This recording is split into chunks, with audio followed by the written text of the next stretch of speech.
European union ஒரு புது மாடல்ல நாடுகளை இணைக்கலாமா நம்மளோட அப்படிங்கிற ஒரு டிஸ்கஷன்ல வந்து பாத்தீங்கன்னா ஒண்ணு கூடி கமான் பாய்ஸ் அப்படிங்கிற எல்லாம் உட்காந்து குரூப் டிஸ்கஷன் போட்டுக்கிட்டு இருக்காங்க. அதாவது நார்மலா ஒரு நாடு யூரோப்பியன் யூனியன்ல இணையுது அப்படின்னா யூரோப்பியன் யூனியன்ல பார்டர்ஸ் கிடையாது, ஹீரோ யூஸ் பண்ணுவாங்க. இது போல நிறைய பெனிஃபிட்ஸ் இருக்கு. ஒரு நாடுல இருந்து இன்னொரு நாடுக்கு வர்த்தகம் பண்றதுக்கு, சிட்டிசன்ஸ் போக வர்றதுக்கு, இதுக்கெல்லாம் காசு கிடையாது, டாக்ஸ் இல்லை. அப்படிங்கும் போது ஈஸியா வந்து பாத்தீங்கன்னா வர்த்தகங்கள் நடக்கும், நாடு வளர்ச்சி அடைகிறதுக்கு வாய்ப்புகள் அதிகம். இது போல பல்வேறு நல்ல விஷயங்கள் இருக்கிறதுனால யூரோப்ல இருக்கிற நாடுகளும் ஒண்ணு கூடி ஒரு யூனியன் வச்சுக்கிறாங்க. இப்ப அது எக்ஸ்பேண்ட் ஆகிறதுக்கு பாக்குறாங்க. இதுல என்ன ஒரு பெனிஃபிட் அப்படின்னா, அந்தந்த நாடுகள் ஒன்னா இருக்கிறதுக்கு இந்த ட்ரேடு வர்த்தகம் இதெல்லாம் ஒன்னா இருந்தாலும் அவங்களோட வாய்ஸ் கொடுக்கறது, இந்த யூரோப்பியன் யூனியன் பார்லிமெண்ட்ல வந்து பாத்தீங்கன்னா வாய்ஸ் கொடுக்கறது அப்படிங்கிறது ஓட்டிங் ரைட்ஸ். எல்லா நாடுகளுக்குமே வீட்டு அதிகாரம் இருக்கு. அதாவது இப்போ ஹங்கேரி வந்து சாங்ஷன் போடலாம் ரஷ்யா மேல அப்படின்னா, இல்ல எனக்கு பிடிக்கல அப்படிங்கும்போது சொன்னாங்க அப்படின்னா ஓகே சாங்ஷன் ரத்து அப்படிங்கிறது போல வந்து பாத்தீங்கன்னா இருக்கும். திருப்பி திருப்பி பேசிட்டே இருப்பாங்க, மண்டை கழுவிட்டே கேட்பாங்க, ஏன்ப்பா ஹங்கேரி உனக்கு என்னப்பா வா அப்படிங்கிற கூப்பிட்டு உட்காரச்சு பேசி அந்தந்த நாடுகளுக்கான ஒரு மதிப்பு இருக்கும் இல்லையா, ஒரு பவர் அப்படிங்கிறது வந்து பாத்தீங்கன்னா இந்த ஓட்டிங் ரைட்ஸ். இப்போ அந்த பார்லிமெண்ட்ல ஓட்டிங் ரைட்ஸ் இல்லாம நாடுகளை இணைச்சுக்கலாமா? அதாவது உக்ரைன்ங்கிறது பெரிய நாடு, உக்ரைனை ஈயூல இணைச்சிட்டாங்கன்னா இப்ப அதிகமான மக்கள் இறக்குறாங்க. இப்போ உக்ரைன்ல இடங்கள்லாம் காலியா இருக்கும். இப்ப அந்த இடங்கள்லாம் போய் யூரோப்பியன் அபகரிச்சுக்கலாம், எல்லாம் செஞ்சுக்கலாம், வளங்கள் எடுத்துக்கலாம், போக்குவரத்து பண்ணிக்கலாம், எல்லாமே ஃப்ரீயா பண்ணிக்கலாம். ஆனா அந்த நாடு எதுவுமே பேச முடியாது, அந்த நாடு தான் விருப்பத்தை சொல்ல முடியாது. அந்த நாட்டுக்கு எதிரான ஏதோ ஒரு சட்டங்கள் யூரோப்பியன் யூனியன்ல கொண்டு வராங்கன்னா அந்த நாடுனால எதிர்த்து நிக்க முடியாது. இது போல பல்வேறு குளறுபடிகள் வந்து பாத்தீங்கன்னா நடக்கும். அந்த நாடுகளுக்கு வந்து பண்ண சும்மா அடிமையா சேர்த்திக்கிற மாதிரி வச்சுக்கோங்களேன் அப்படிங்கிறது போல சில அனலிஸ்டோட கருத்துக்களா இருக்கு. இப்ப அது போல ஒரு மாடல்ல உக்ரைனையும் மால்டோவாவையும் இணைச்சுக்கலாமா அப்படிங்கிற வந்து பாத்தீங்கன்னா யோசிச்சுக்கிட்டு இருக்காங்க. சீரியஸான டிஸ்கஷன் போயிட்டு இருக்காம. இதுக்கு விக்டர் ஆர்பன் அவர்கள் கூட இதுக்கு எகெயின்ஸ்டா இருக்க மாட்டாரு, ஹங்கேரி கூட ஓகே சொல்லுவாங்கன்னு நினைக்கிறேன். ஏன்னா ஹங்கேரியோட நல்ல விஷயங்கள் இல்லாததுக்கு உக்ரைன் வந்து ஒரு வீட்டோ மாதிரி போடுறாங்கன்னு வச்சுக்கோங்களேன். அந்த மாதிரி உக்ரைனுக்கும் ஹங்கேரிக்கும் ஒத்து வரல. அப்படிங்கும் போது உக்ரைனுக்கு ஒரு ஓட்டிங் ரைட்டே இல்லை. அப்படிங்கும் போது ஹங்கேரிக்கு எகெயின்ஸ்டா அவங்களால எதுவும் செய்ய முடியாது இல்லையா. ஏன்னா யூரோப்பியன் யூனியனுக்குள்ளேயே அலையன்ஸ் ஃபார்ம் ஆகிற மாதிரி ஆயிடுது இல்லையா. இப்போ ஹங்கேரி இருக்கிறாங்க, ஸ்லோவாக்கியா இருக்கிறாங்க, ஆஸ்திரியா இருக்கிறாங்க, நான் நடுநிலையா இருக்கிறோம் அப்படிங்கிறது போல கட்சி அந்த இப்போ நார்மல் ஒரு நாட்டிலேயே ஆளுங்கட்சி எதிர்கட்சி கூட்டணி கட்சிகள் பலது இருக்கும்போது யூரோப்பியன் யூனியன் நாடுகள்லாம் ஒரு சேரும் போது அந்த நாடுகளுக்குள்ள கூட்டணிகள்லாம் இருக்கும் இல்லையா. அது போல வந்து பாத்தீங்கன்னா அவங்களுக்கு மெஜாரிட்டியா வர்றதுக்கு வாய்ப்பு இருக்கு இல்லையா. ஸோ அதனால கூட ஹங்கேரி வேணான்னு சொல்லிட்டு இருக்கலாம். இப்ப இந்த ஒரு காரணத்தினால ஹங்கேரி சரி ஓகே ஈஸி தானே வச்சுக்கலாம் அப்படிங்கிறது போல ஒரு எண்ணத்துல செய்வாங்களா அப்படின்ற கேள்விகள் இருக்கு. வெயிட் பண்ணி பார்ப்போம். ஏன்னா ரொம்ப முக்கியமான ஒரு விஷயம். இப்போ யூரோப்பியன் யூனியன் வந்து பாத்தீங்கன்னா பிரசல்ஸ்ல வச்சு ஒரு ஜாயிண்ட் ஸ்டேட்மெண்ட் எல்லா நாடுகளும் உட்காந்து பேசியிருப்பாங்களா தலைவர்கள். அதுல ஜாயிண்ட் ஸ்டேட்மெண்ட் வந்து பாத்தீங்கன்னா விட்டுருக்காங்க. ஜெலன்ஸ்கி அவர்கள், ஸ்டார்மர் அவர்கள், மேக்ரோன் அவர்கள், பல தலைவர்கள், யூரோப்ல இருக்கக்கூடிய பல தலைவர்கள், இட்டாலி உட்பட ஒரு ஜாயிண்டான ஸ்டேட்மெண்ட் விட்டுருக்காங்க. அதாவது யூரோப்ல இருக்கக்கூடிய தலைவர்களான நாங்களாம் ஒண்ணு சேர்ந்து முடிவெடுத்திருக்கோம். கரண்ட் ஃப்ரண்ட் லைன்ல பிரச்சனையை முடிச்சுக்கலாம்னு சொல்றீங்க இல்லையா, இது எல்லாத்துக்கும் நாங்க ஒத்துக்கிறோம். இப்படித்தான் இருக்கணும். நாங்க ட்ரம்ப் அவர்களோட முடிவை வரவேற்கிறோம், ஆதரிக்கிறோம். இந்த பிரச்சனையை வந்து பாத்தீங்கன்னா கம்ப்ளீட்டா இமீடியட்டா வந்து பண்ண ஸ்டாப் பண்ணும். கரண்டான கான்டாக்ட் லைன் இருக்கு இல்லையா ரஷ்யாவும் உக்ரைனும், அதுல ஸ்டாப் பண்ணும். அதை பேஸ் பண்ணி தான் நெகோசியேஷன்ஸ் இருக்கணும் அப்படிங்கிற பண்ண ஸ்டேட்மெண்ட்ஸ் விட ஆரம்பிச்சிருக்காங்க. ஒருமித்த கருத்துக்கள் விட்டுருக்காங்க. ஆனா இதே போலாண்டோட ஃபாரின் மினிஸ்டரான ராடோஸ்லாவ் சிரோஸ்கி அவர்கள் அவர் என்ன சொல்லிக்கிறாருன்னா, ரஷ்ய அதிபர் விளாடிமிர் புட்டின் அவர்களோட பிளைன் ஏதாவது போலாண்டு பக்கத்துல வந்தது அப்படியே வலுக்கட்டாயமா தரையிறக்க வச்சு அரெஸ்ட் பண்ணிடுவோம். ஹங்கேரிக்கு போறத வேற வழியா போகட்டும், எங்க நாட்டு வழியா வரக்கூடாது அப்படிங்கிறத பண்ணா அவர் தரப்பு வந்து காரசாரமான விஷயங்கள் இருந்திருக்கு. ஏதோ இவங்கெல்லாம் சேர்ந்து உட்காந்து பிரச்சனையை பேசி தீர்த்துக்கலாங்கிறாங்க. ஆனா செர்கே லேவ்ரோ அவர்கள் ரஷ்யாவோட ஃபாரின் மினிஸ்டர் இருக்கிறார் இல்லையா, அவர் தரப்பு வந்து கிளியரான விஷயங்கள் வந்துருச்சு. அதாவது சீஸ் ஃபயர் ஸ்டாப் பண்ணும். இப்ப கரண்ட் லைன்ல வந்து பாத்தீங்கன்னா பிரச்சனையை முடிக்கணும் அப்படிங்கிறது போல அவங்க கேக்குறாங்க இல்லையா? ரஷ்ய தரப்பு தான் சொல்றாங்க, நாங்க அதுக்கு ஒருபோதும் ஒத்துக்க மாட்டோம். சீஸ் ஃபயர் அப்படிங்கிறது பிரச்சனைக்கான மூல காரணத்தை வந்து அது எக்காரணத்தை கொண்டும் சால்வ் பண்ண போறது கிடையாது. எங்களுக்கு ரூட் காசஸ், இந்த பிரச்சனை உண்டாடுறதுக்கான மூல காரணம் ஏதோ அதை சால்வ் பண்ணணும். இப்ப இமீடியட்டா சீஸ் ஃபயரை உக்ரைன்ல கொண்டு வந்தீங்கன்னா நாசிஸ் நாடு முழுவதும் இருக்க போறாங்க. பேலன்ஸ் இருக்கக்கூடிய பகுதிகளில் நாசிஸ் தானே இருக்க போறாங்க. அது எங்களுக்கு மேலும் மேலும் இக்கட்டான சூழ்நிலையை உருவாக்கி எங்க நாட்டுக்கு அது நல்லதில்லை, நாங்க ஒருபோதும் சீஸ் ஃபயருக்கு ஒத்துக்க மாட்டோம் அப்படின்னா.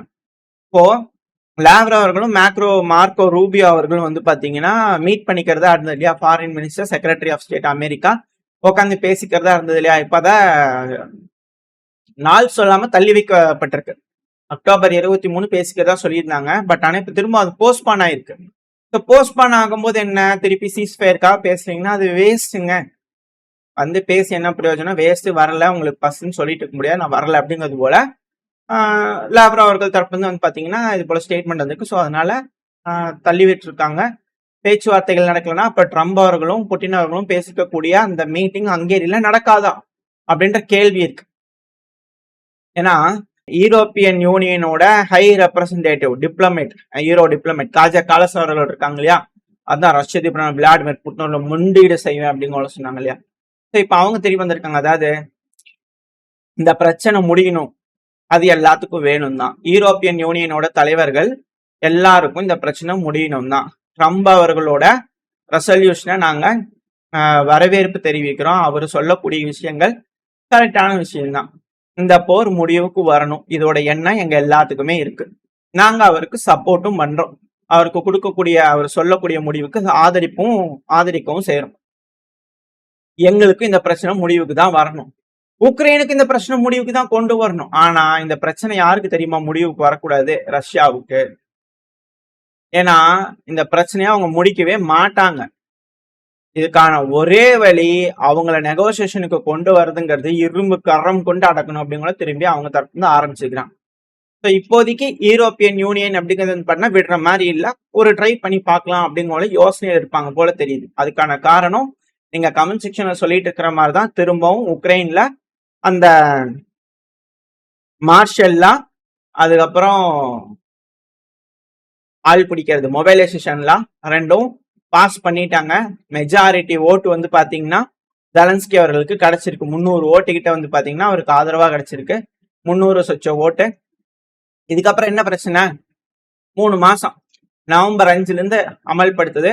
November, December, January. ஸோ ஜனவரியோட எண்டில் திரும்பியும் இது போல ஒரு 90 நாள் கழிச்சு திருப்பி இது போல வந்து பாத்தீங்கன்னா கொண்டு வருவாங்க. கொண்டு வரலாமா வேண்டாமா அப்படிங்கிறது போல. ஸோ இன்னொரு 90 நாளைக்கு ஜெலன்ஸ்கி அவர்களோட ஆட்சி இருக்கு அப்படிங்கிறதுனால இன்னொரு 90 நாளைக்கு சண்டை இருக்கு அப்படிங்கறத புரிஞ்சுக்கலாம். இந்த பேச்சுவார்த்தை அப்படிங்கிறது வெறும் கண் துடைப்பு தான். இப்போதைக்கு இது முடிகிற மாதிரி இல்லை, இன்னொரு 90 நாள் இருக்க போது. ஆனா எஸ்கலேஷனோட லெவல் எந்த அளவுக்கு இருக்க போகுது அப்படிங்கிறது தெரியல. எல்லாரும் சொல்ற மாதிரி ஆல்ரெடி வேர்ல்டு வார் 3 ஆரம்பிச்சிருச்சா அப்படிங்கிற பதட்டங்கள் இருக்கு. ஏன்னா deputy chief உக்ரைனோட defence intelligence Vidiem ஸ்கிரிபிட்ஸ்கி அவர்கள், இவரை வந்து பண்ண போன பதிவுல நம்ம ஃபேப் குண்டுகளை பத்தி பார்த்தோம் இல்லையா? இப்ப இந்த பதிவுல வின்டர் மிலிட்டரி கேம்பெயினுக்கு ரஷ்யா தயாராயிட்டு இருக்காங்க. ரஷ்யா அடுத்த கட்ட பிரச்சனைக்கு எஸ்கலேட் பண்ணதுக்கு ரெடியா இருக்கிறாங்க.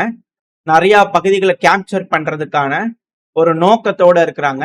ரியலான நெகோசியேஷன் அப்படிங்கிறது வந்து பாத்தீங்கன்னா உண்மையா உட்காந்து பேசுறது அப்படிங்கிறது அடுத்த வருஷம்தான் பாசிபிளி இருக்கலாம்.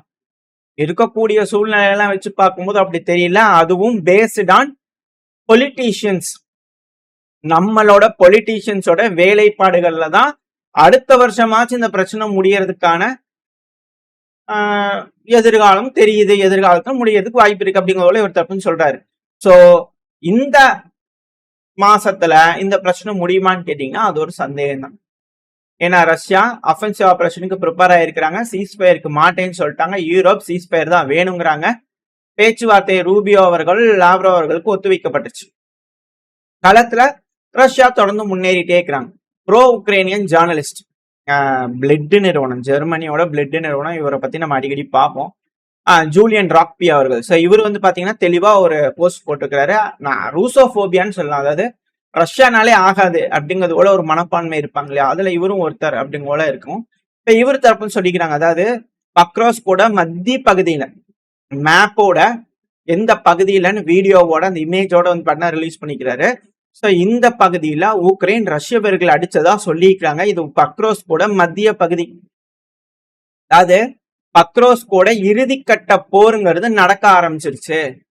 உக்ரைன்னால, அதாவது உக்ரைனோட கேபிட்டல் கீவங்க கீவை மென்ஷன் பண்றாங்க. கீவ்னால கண்டிப்பா ரஷ்யன் ட்ரூப்ஸை ஸ்டாப் பண்ண முடியாது, ஸ்லோ தான் பண்ண முடியும். ஆர்ம்டு ஃபோர்ஸ் ஆஃப் உக்ரைனோட ஃபெயிலியர் இது.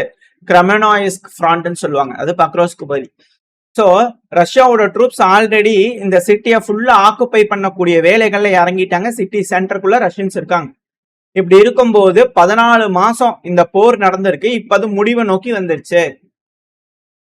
உக்ரைனால ஸ்லோ தான் பண்ண முடிஞ்சிருக்கே தவிர கேப்சர் பண்றதுங்கிறது தடுக்க முடியல. ரஷ்யா பக்ரோஸ்க பிடிக்க போறாங்க வின்டருக்கு முன்னாடியே. அதுக்கப்புறம் வின்டர் அஃபென்சிவ் வர இருக்கு. வெயிட் பண்ணி பார்ப்போம். நல்ல முடிவுகள் எடுத்தாங்கன்னா பிரச்சனை இல்லை, இல்லைன்னா மிக பெருமளவுல சிக்கல்கள் ஆகும். உக்ரைன், உலக தலைவர்கள், யூரோப்பியன் யூனியன், ரஷ்யா என்ன முடிவெடுக்க போறாங்க அப்படிங்கறது வெயிட் பண்ணி பார்த்தலாம். அடுத்து அப்படியே நம்ம வந்து மிடில் ஈஸ்டுக்கு வந்துட்டோம் அப்படின்னா, ஏன்னா இதுல ஒரு மிக முக்கியமான செய்தி இருக்கு. இஸ்ரேல் தரப்பு வந்து கடுமையான கண்டனம். ஏங்க இந்த பிரச்சனையில வந்து ஒரு ரெட் லைன் இருக்குது, நல்லா தெரிஞ்சுக்கோங்க.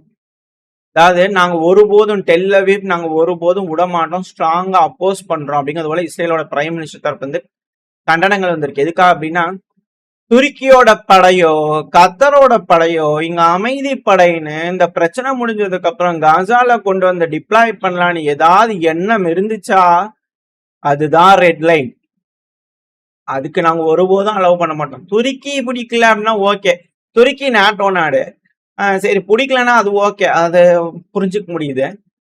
கத்தருங்கிறது அமெரிக்காவோட க்ளோசஸ்ட் அலை. எப்படி இஸ்ரேலோ அதே போல கத்தரை கொண்டுனா எங்க மேல அடிச்ச மாதிரின்னு ஒரு டீல் வேற வந்து பாத்தீங்கன்னா அமெரிக்க தரப்பு வந்து போட்டிருக்காங்க. இப்படி இருக்கும்போது கத்தர் படைக்கும் ஏன் இஸ்ரேலுக்கு ஆகல அப்படிங்கிற கேள்விகள் வருது. வெயிட் பண்ணி பார்ப்போம் இந்த மிடில் ஈஸ்ட்ல என்ன மாதிரியான முடிவுகள் எடுக்க போறாங்கன்னு. ஓரளவுக்கான தகவல்கள் இந்த பதில பார்த்துருப்போம்னு நினைக்கிறேன். இதோட இந்த பதிவை நான் முடிச்சுக்கலாம். இந்த பதிவு எப்படி உங்களுக்கு பிடிச்சிருக்கா, பிடிச்சுனா லைக் பண்ணிட்டு உங்க ஃப்ரெண்ட்ஸ் அண்ட் ஃபேமிலியோட ஷேர் பண்ணிக்கோங்க. அது கூட மறக்காம நம்ம சேனல் வந்து சப்ஸ்கிரைப் பண்ணலாம், மறக்காம சப்ஸ்கிரைப் பண்ணிக்கோங்க. இந்த பதிவு நல்லா இருக்கும் நம்பிக்கை. அடுத்த பதிவு உங்க சந்திக்க வரைக்கும் ஸ்டே சேஃப். பை.